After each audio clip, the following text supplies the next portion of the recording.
अस्सलाम वालेकुम viewers, welcome back to my YouTube channel health for all.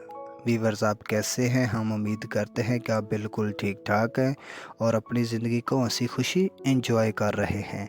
तो viewers, आज की हमारी ये वीडियो बहुत ही स्पेशल और इन्फॉर्मेटिव होने जा रही है, क्योंकि इस वीडियो में आज हम डिस्कस करेंगे कि औरत की बच्चेदानी का मुंह कब खुलता है। जब हम बिस्तरी की जाए तो हमल को जल्द से जल्द कंसीव किया जा सकता है। तो वीवर्स, वीडियो में आगे चलने से पहले आपसे एक हम्बली रिक्वेस्ट है कि हमारे इस चैनल को सब्सक्राइब करके साथ में लगे हुए बेल आइकन की घंटी को प्रेस कर दें, ताकि हमारी इस तरह की हर आने वाली नई वीडियो आपको जल्द से जल्द और बआसानी मिल सके। तो वीवर्स, अभी हम चलते हैं वीडियो की जानिब। वीवर्स, जब एक औरत माहवारी से पाक होती है, माहवारी से फ्री होती है, तो जो पहले 2 दिन होते हैं उसमें औरत को मुबाशरत की बहुत ज़्यादा तलब होती है। लेकिन माहवारी ख़त्म होने के 10 दिन बाद जो 9, 10, 11 दिन होते हैं, इन दिनों के अंदर औरत का जो एग है वो बच्चेदानी के अंदर आता है, रिलीज़ होता है, और इन्हीं दिनों के अंदर जो बच्चेदानी का मुंह होता है वो खुलता है।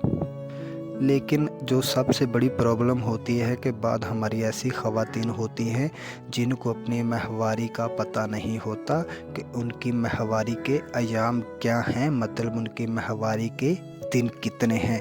हमेशा ये होता है कि औरत की माहवारी के जितने दिन होते हैं उनमें से जो हाफ़ दिन मैनस करके जो हाफ़ से पीछे को, मतलब अगर आपकी 28 दिन की माहवारी है तो उसमें से आपने 14 दिन ख़त्म कर देने हैं। तो जो बाकी दिन बचते हैं, मतलब 14, 13, 12, 11, 10 दिन, ये 5 दिन के अंदर बच्चेदानी का मुंह खुलता है और जो औरत का एग होता है वो रिलीज़ होकर बच्चेदानी के अंदर आता है। तो नाजरीन, जो औरत के एग की उम्र होती है वो सिर्फ 4 से 6 घंटे के दरमियान होती है, और जो मर्द के स्पर्म की उम्र होती है, एज होती है, वो 5 से 6 दिन के दरमियान होती है। तो अगर आप माहवारी ख़त्म होने के बाद एक दिन छोड़कर एक दिन मुबाशरत करें तो इंशाल्लाह आपका हमल ठहर जाएगा।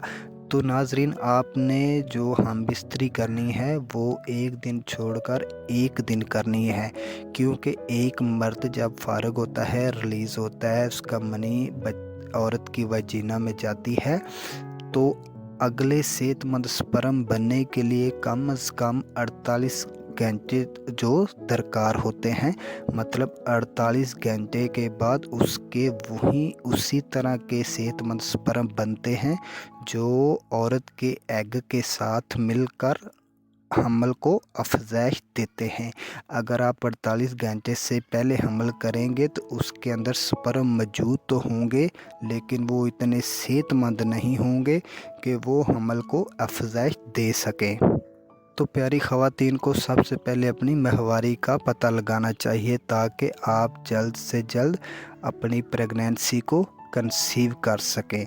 और दूसरा, मर्द को कुछ इस तरह की चीज़ें इस्तेमाल करनी चाहिए जिससे मर्द की मनी गाढ़ी हो, मतलब उसमें स्पर्म सेहतमंद हों। उसमें आप क्या इस्तेमाल कर सकते हैं? केले का जूस इस्तेमाल कर सकते हैं। रात को इसबगोल छिलका भिगो कर रख दें, सुबह उसको दूध के साथ मिक्स करके खाएं। इन चीज़ों के इस्तेमाल से आपके जो स्पर्म होंगे वो मज़बूत हो जाएंगे, सेहतमंद हो जाएंगे, और जो हमल के लिए बेहतरीन स्पर्म बन जाएंगे। तो इन दिनों के दौरान औरत को स्पेशली गर्म चीज़ों से परहेज़ करना चाहिए, ताकि जो औरत का एग है वो कमज़ोर ना हो और मर्द के स्पर्म औरत की बच्चेदानी के अंदर जाकर उनकी तज़ाबियत से या उनकी गर्माइश की वजह से मर ना जाए। अगर मर्द के स्पर्म मर गए तो उनको 1 मंथ हमल के लिए मज़ीद इंतज़ार करना पड़ेगा, और अगर आप यही बार बार गलतियां दोहराते रहेंगे तो हामला होने के चांसेस कम से कम होते जाएंगे। तो व्यूअर्स, उम्मीद करते हैं कि आपको हमारी ये वीडियो पसंद आई होगी। अगर हमारी ये वीडियो पसंद आई है تو اس کو دوستوں کے ساتھ شیئر کریں، لائک کریں اور ہمارے چینل کو سبسکرائب کر دیں تاکہ ہماری تھوڑی سی موٹیویشن ہو سکے۔